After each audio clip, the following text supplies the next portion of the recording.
sometimes as citizens, we feel like we are powerless in an environment where all this bad stuff is happening, and what can we do about it? Well, here's an interesting story about a parent, a single, just one person in Pennsylvania. This is in Westchester, Pennsylvania.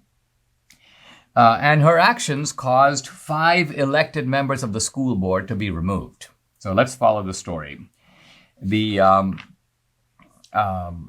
Westchester School Board decided to defy the authority of the state. The state essentially passed a law ending mandatory school masking. So mandatory school masking is no longer the law in Pennsylvania, but the Westchester School Board decided, well, that doesn't matter. We're going to continue with masks. And so they required masks. And a lot of parents were like, wait a minute, haven't you seen the new law? You can't require masks of our students. Masks have to be optional.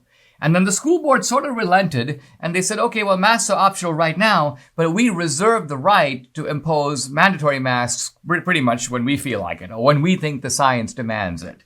And so a parent, Beth Ann Rosica, went to a judge.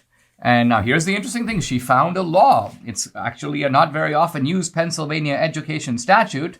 It's not exactly new, but it basically says that school board directors who, quote, neglect their duty can in fact be removed for failure to perform their duties or for neglecting their duties. And it says that 10 resident taxpayers in a district can make a petition to the court to have the court look at it, and if it's warranted, to have these school board members removed. So that's exactly what this parent, Beth Ann Rosica, did. She went to Judge William P. Mann in Chester County Court of Common Pleas.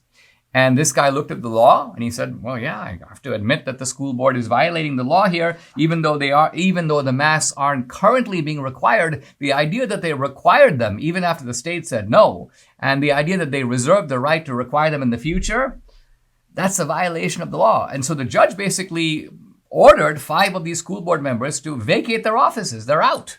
And he essentially told the existing school board members who remained, as well as the parent, which is Beth Ann Rosica. By the way, she has 2 students, 2 of her kids are students in the district. He goes, you give me the names of replacements and I will look at them.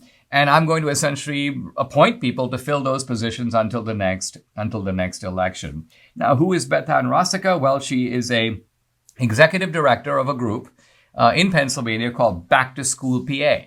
So it's a back to school group, a parents' rights group. So you see here that by organizing parents and by paying attention to what these laws are and what your rights are under the law, you can actually do something. You can exercise your legitimate power in the democratic process. And in this case, it's just fantastic to see that you've got these arrogant school board members. They think they run the show. They think no one gets to tell them what to do.